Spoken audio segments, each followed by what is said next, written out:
of us have seen some of the work that is being done by Ministry of Solid Mineral. It will help Nigerians to know, because some of us have seen you on television talking about there are solid minerals up to about 100, 200 or more that Nigerians have not been tapping into. We've ignored this because we're so obsessed with oil and gas. Now, the good news is solid mineral is an area that we can make gains and we can say proudly made in Nigeria.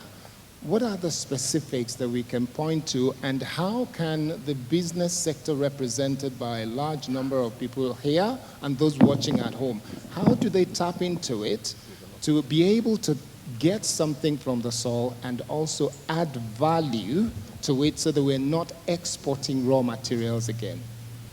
Well, when I became Minister of Mines and Steel, one of the very first questions I asked myself was, why is a mineral-rich country not a mining nation? And of course, you've answered that partly. Our obsession with oil was responsible for the departure from our old engagement in mining. And don't forget, up till about 60s, mining still contributed about 4% to the GDP of this country. And then we discovered oil. Since this government came in, there's a renewed interest. But the question is, why haven't we been successful like our neighboring countries, Ghana, Cote d'Ivoire, Burkina Faso, or if we go further south, South Africa, Zambia, and the rest? We discovered a couple of things. One is our geology, geological prospectivity with regards to mining.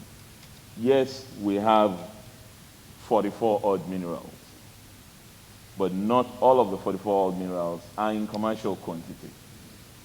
We're not even sure what the quantity is. Sometimes we don't know the quality. And if you don't focus on geological prospectivity, meaning searching for what you have, you're not going to be able to determine what you want to focus on. That is on. The second issue is the legal and the regulatory environment itself. The licensing of minerals, the management of minerals, the enforcement. It of course goes into the trade and investment area where we're talking about ease of doing business, but it also speaks more to the laws guiding mining. And we have quite a decent law in mining. The Mining and Minerals Act 2007 is not a bad law. In fact, it's one of the very good laws on mining on the continent. But we haven't done a lot in terms of its enforcement. So we have a lot of people engaged in what I might call informal, but really what is illegal mining. And they're taking these minerals out of this country. So we need to do a lot more in terms of enforcement, which is why this government has set up a mine surveillance task team to work on that. But that's the law and other side of it. The other dimension of it is that the bulk of the people involved in illegal mining are artisanal miners. This is something in their backyard. So if you tell them that what they're doing is illegal, they really don't agree with you. So we have to figure out how to bring them into mainstream mining, help them with safer mining practices, also provide them with tools and some access to finance. And again, this is being done, collaborating with the Bank of Industry, Nexim Bank, for example. We are working with them on that. But that's not going to help us bring in the big ticket players into mining who can spend a lot of money on exploration. In order to get this done, we've been working over the past couple of months with the Nigerian Sovereign Investment Authority, for example, to raise big ticket funds that can enable exploration. We are spending the least on exploration in our sub-region. Don't even let's go outside of our sub-region. Smaller countries like Burkina Faso, Cote d'Ivoire, Ghana are spending hundreds of millions of dollars on exploration. Okay, if you don't explore, you won't find. So we need to do that.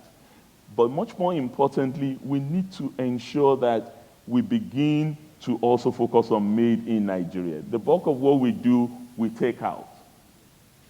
Lead, zinc, gold, nickel, a lot of things that Nigeria has, it's been taken out illegally. And what we're saying now is that we need to put a combination of policy as well as practical engagement with industry to ensure that we beneficiate locally and process. And we've seen that with cement. We used to be a net importer of cement in this country. It's the same limestone that is here.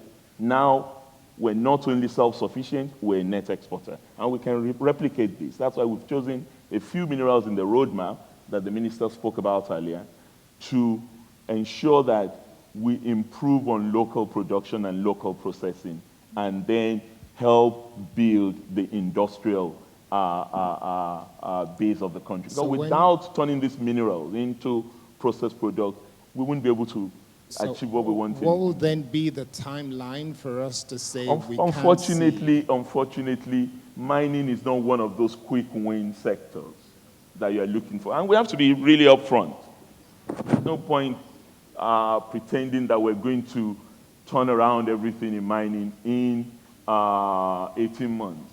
But we can at least do things that shows policy consistency and that can attract funding into the sector and also guarantee ease of doing business with our licensing and regulatory arrangement, with our exploration, because we want to spend money on exploration, because we're starting from a very low base. And when we do that, we believe that majors in the industry would also show interest in coming into the sector. But it's a long-term work, but we have to start the journey of 1,000 years with a single step. So the term of this government will come to an end by the 29th of No, May. Kayode, don't be facetious. That's not what I said. Honorable Minister, what I'm trying to say is the term of this government will come to an end. Whether the president gets second term or not, the term this year, this time around, will come to an end 29th of May 2019.